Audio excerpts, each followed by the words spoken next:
세상에는 참으로 아이러니한 진실이 있다. 선의로 베푼 도움이 오히려 원망으로 돌아오는 순간 말이다. 특히 우리가 이른을 바라보는 나이가 되면 이 역설은 더욱 뼈아프게 다가온다. 조선 최고의 석학 정약용은 18년의 유배 생활 동안 수많은 사람들을 지켜보았다. 그리고 그는 깨달았다. 도움에도 때가 있고 선의에도 경계가 있다는 사실을. 그가 남긴 기록 속에는 이런 구절이 있다. 늙어서까지 남의 일에 나서는 자는 스스로 화를 부른다. 당신은 지금까지 얼마나 많은 도움을 베풀어 왔는가? 자식들의 살림살이, 손주들의 교육비, 친척들의 경조사, 이웃의 크고 작은 일들.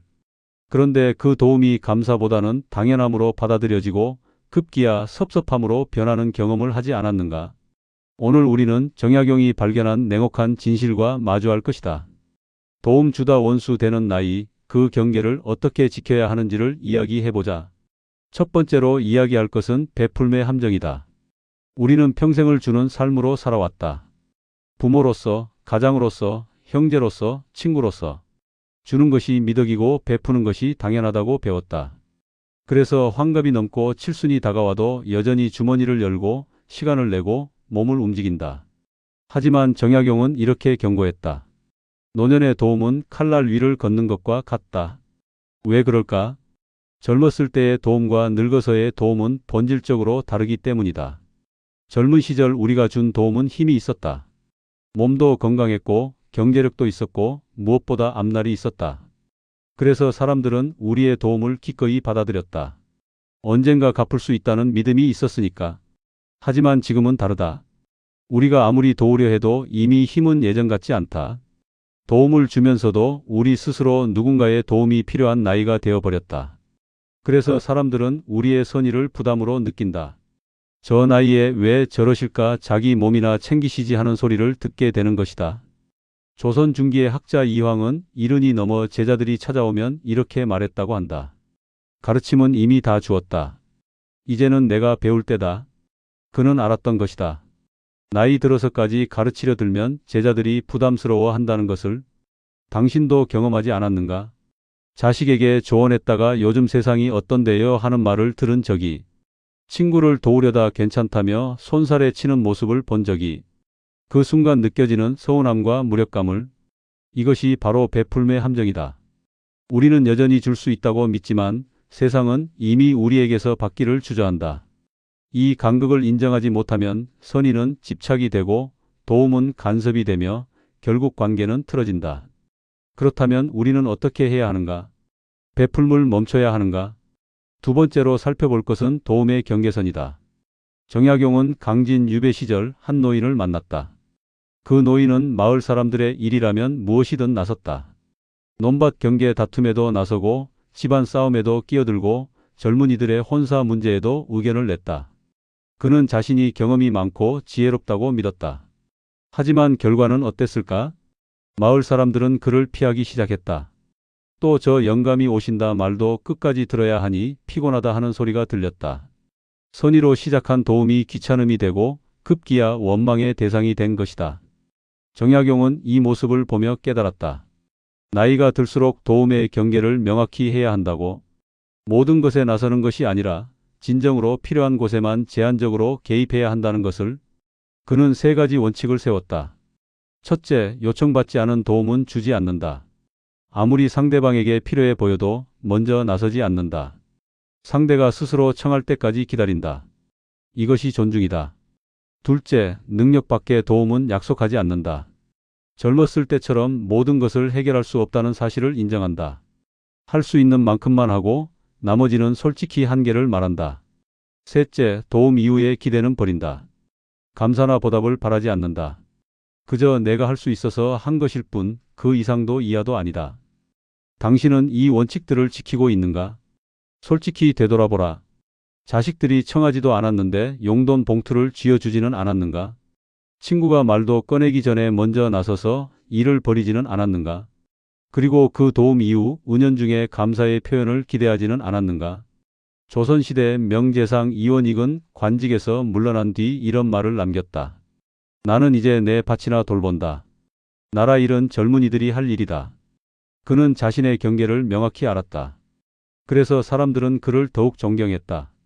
경계를 걷는다는 것은 냉정함이 아니다. 오히려 성숙함이다.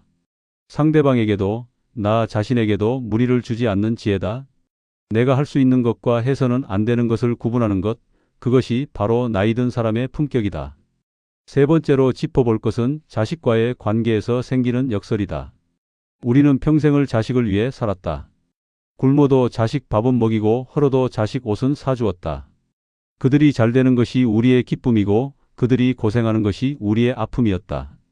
그런데 아이러니하게도 자식에게 가장 많은 도움을 주는 부모가 가장 많은 서운함을 느낀다. 왜 그럴까? 정약용은 이렇게 분석했다. 부모의 도움이 과하면 자식은 그것을 권리로 착각한다.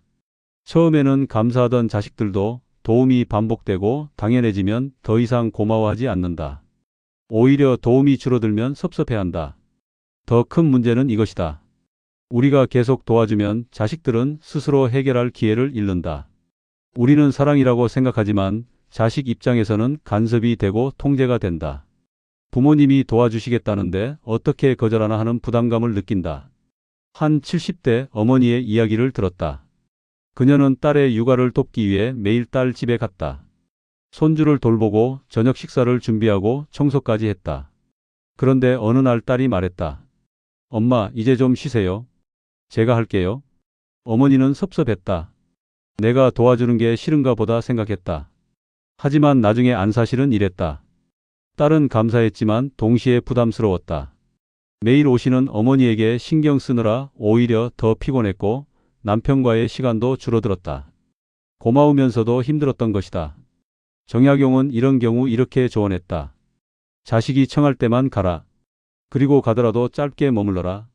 도움은 간헐적이고 제한적일 때 가장 가치 있다. 항상 있으면 공기처럼 당연해지지만 필요할 때만 있으면 빛처럼 소중해진다. 당신은 자식에게 어떤 부모인가? 늘 곁에 있어 주려는 부모인가? 필요할 때 찾을 수 있는 부모인가? 생각해보라. 자식이 진정 원하는 것은 무엇일까? 매일의 도움일까? 아니면 필요할 때 믿고 기댈 수 있는 든든함일까? 조선 후기 실학자 박지원은 아들에게 이런 편지를 썼다.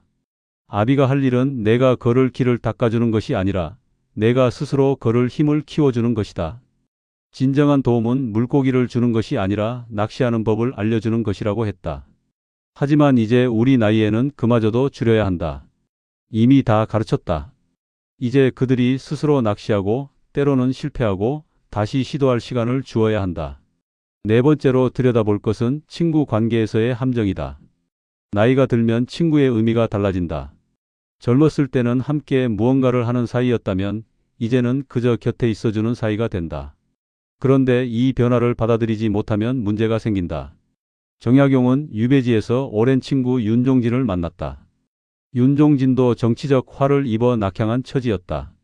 두 사람은 같은 처지라 더욱 가까웠다.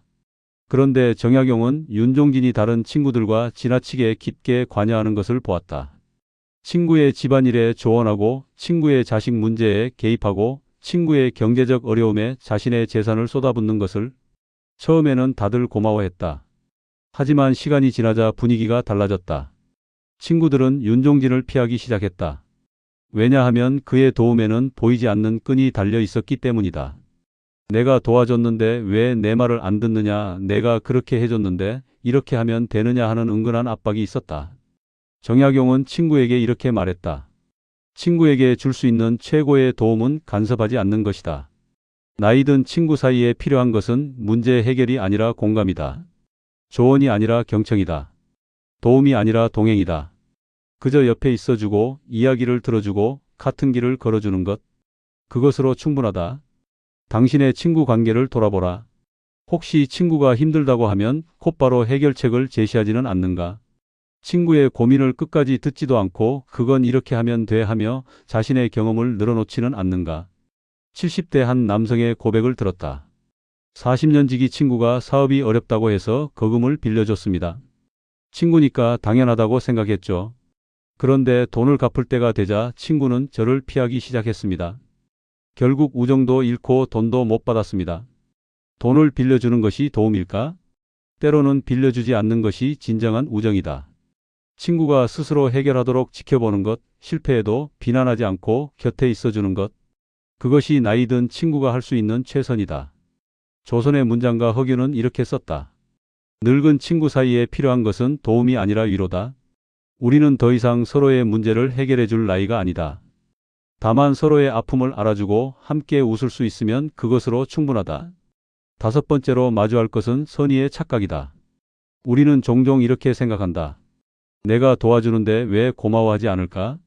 이렇게 해주는 게 좋은 건데 왜 모를까? 하지만 이것이야말로 가장 위험한 착각이다. 정약용은 이렇게 적었다. 선이라는 이름으로 행해지는 강요만큼 해로운 것이 없다. 내가 생각하는 도움과 상대가 원하는 도움은 다를 수 있다. 내가 좋다고 생각하는 것이 상대에게는 부담일 수 있다. 내 기준의 선이 상대방의 선과 일치하지 않을 수 있다. 한 어머니가 있었다. 그녀는 아들이 이혼한 뒤 손자를 키우느라 힘들어하자 자신이 손자를 맡아 키우겠다고 나섰다. 아들의 부담을 덜어주고 싶었다. 순전히 선이었다. 하지만 아들은 거절했다. 어머니는 서운했다. 내가 키우겠다는데 왜 안 맡기느냐? 내가 혼자 어떻게 키우느냐? 하지만 아들에게는 다른 생각이 있었다. 자신이 직접 키우고 싶었다. 비록 힘들어도 아버지로서의 책임을 다하고 싶었다. 이 간극을 좁히지 못하면 서로 상처만 남는다. 어머니는 내 선의를 거부한다고 섭섭해하고 아들은 자꾸 간섭한다고 답답해한다. 정약용의 해법은 명확하다. 상대가 원하는 것을 물어보라. 내가 생각하는 좋은 것을 강요하지 말라. 도움을 주기 전에 물어야 한다. 내가 뭘 도와주면 좋겠니? 지금 내게 필요한 게 뭐니? 그리고 상대의 답을 존중해야 한다. 설령 그 답이 괜찮아요, 필요 없어요 라고 해도 말이다. 당신은 상대가 원하는 도움을 주고 있는가? 아니면 당신이 주고 싶은 도움을 주고 있는가? 이 차이는 크다. 전자는 사랑이지만 후자는 집착이다. 조선의 학자 이인은 제자들에게 이렇게 가르쳤다. 상대가 문을 열기 전에는 들어가지 말라. 상대가 청하기 전에는 주지 말라. 이것이 바로 예의이자 지혜다. 여섯 번째로 직면할 것은 거절의 용기다. 나이가 들수록 어려운 것이 하나 있다. 바로 거절하는 것이다. 누군가 도움을 청하면 나이가 많은 사람이 어떻게 거절하나 싶어서 들어주게 된다. 하지만 정약용은 단호했다. 할 수 없는 것을 할 수 있다고 하는 것은 거짓말이다. 거짓말로 시작된 도움은 결국 해를 끼친다. 할 수 없으면 솔직히 말해야 한다. 미안하지만 나는 그걸 도와줄 형편이 안 된다. 그건 내 능력 밖의 일이다. 이렇게 말하는 것이 오히려 상대를 위하는 길이다. 한 노인의 이야기다. 조카가 사업 자금을 빌려달라고 했다. 노인은 여유가 없었지만 거절하지 못했다. 큰아버지가 안 도와주시면 누가 도와주겠습니까? 하는 말에 마음이 약해졌다. 결국 노후 자금을 털어 빌려줬다. 조카의 사업은 실패했고 돈은 돌아오지 않았다. 노인은 노후를 걱정해야 하는 처지가 됐다. 조카는 미안해하면서도 피하기 시작했다. 도움은 양쪽 모두에게 상처가 됐다. 정약용이라면 어땠을까? 그는 이렇게 말했을 것이다. 조카여, 나는 그대를 돕고 싶지만 내 형편상 그럴 수 없다. 대신 다른 방법을 함께 찾아보자. 솔직한 거절과 다른 방식의 지원. 이것이 현명한 어른의 태도다. 거절이 냉정하다고 생각하는가? 아니다. 오히려 정직이다. 할 수 없는 걸 할 수 있다고 속이는 것보다 할 수 없다고 솔직히 말하는 것이 상대를 존중하는 길이다. 당신은 지난 1년간 몇 번이나 진심으로 거절했는가? 아니면 대부분 마지못해 들어줬는가? 억지로 들어준 도움은 결국 당신에게도 상대에게도 독이 된다. 조선의 명신 이항복은 이런 일화를 남겼다. 누군가 큰 부탁을 했을 때 그는 이렇게 말했다고 한다. 그대의 부탁을 들어주고 싶지만 내가 할 수 없는 일을 한다고 거짓말하는 것은 그대를 속이는 일이다. 나는 그대를 속이고 싶지 않다. 거절도 사랑이다. 정직한 거절은 거짓된 승낙보다 아름답다. 일곱 번째로 깨달아야 할 것은 내려놓음의 지혜다. 우리는 평생 쥐고 사는데 익숙하다. 책임을 쥐고 역할을 쥐고 관계를 쥐고 살았다. 하지만 나이가 들면 이제는 내려놓을 때다. 정약용은 유배에서 풀려난 뒤 고향으로 돌아왔다. 사람들은 그에게 여전히 많은 것을 기대했다. 마을 일을 맡아달라, 호학을 가르쳐달라, 글을 써달라. 하지만 그는 대부분 사양했다. 나는 이미 할 만큼 했다. 이제는 젊은이들의 시대다. 그는 작은 집에서 책을 읽고 손자들과 놀아주고 텃밭을 가꾸며 살았다. 사람들은 처음에 섭섭해했지만 곧 이해했다. 그리고 더 존경하게 됐다. 내려놓는다는 것은 포기가 아니다. 오히려 다음 세대를 위한 배려다. 내가 계속 쥐고 있으면 다음 세대는 맡을 기회를 잃는다. 내가 물러서야 그들이 앞으로 나올 수 있다. 한 70대 회장의 이야기를 들었다. 그는 자신이 세운 회사를 아들에게 물려줬다. 하지만 회장직은 내려놨어도 경영에는 계속 관여했다. 내 경험이 필요할 거야 하는 생각에서였다. 결과는 어땠을까? 아들은 제대로 경영할 수 없었고 직원들은 혼란스러워했다. 회장님 말을 들어야 하나, 사장님 말을 들어야 하나? 결국 회사는 어려워졌고 부자 관계도 틀어졌다. 정약용은 이렇게 말했을 것이다. 물러설 때를 아는 것이 진정한 지혜다. 내려놓기는 쉽지 않다. 평생 해온 일을, 잘하던 역할을 손에서 놓는 것은 두렵다. 하지만 그래야 한다. 당신은 무엇을 내려놓아야 하는가? 자식에 대한 책임감? 친구들에 대한 의무감? 아니면 세상에 대한 영향력? 한번 생각해보라. 내려놓으면 오히려 자유로워진다. 해야 할 일에서 벗어나 하고 싶은 일을 할 수 있다. 의무에서 벗어나 기쁨을 찾을 수 있다. 이것이 노년의 특권이다. 8번째로 알아야 할 것은 경계의 기술이다. 관계에는 적절한 거리가 필요하다. 너무 가까우면 숨이 막히고 너무 멀면 외롭다. 이 균형을 맞추는 것, 그것이 바로 경계의 기술이다. 정약용은 강진에서 제자들을 가르칠 때 명확한 원칙을 세웠다.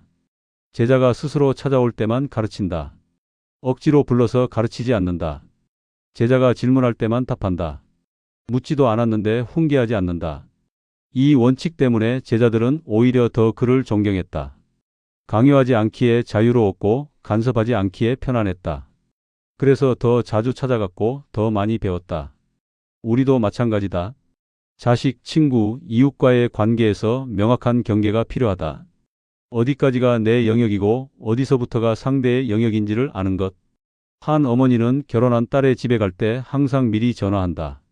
갑자기 찾아가지 않는다. 가더라도 오래 머물지 않는다.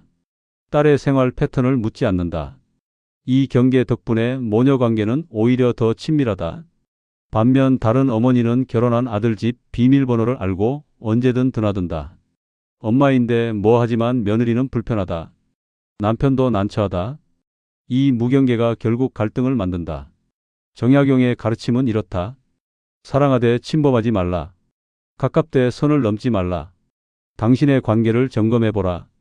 혹시 사랑이라는 이름으로 상대의 영역을 침범하고 있지는 않은가?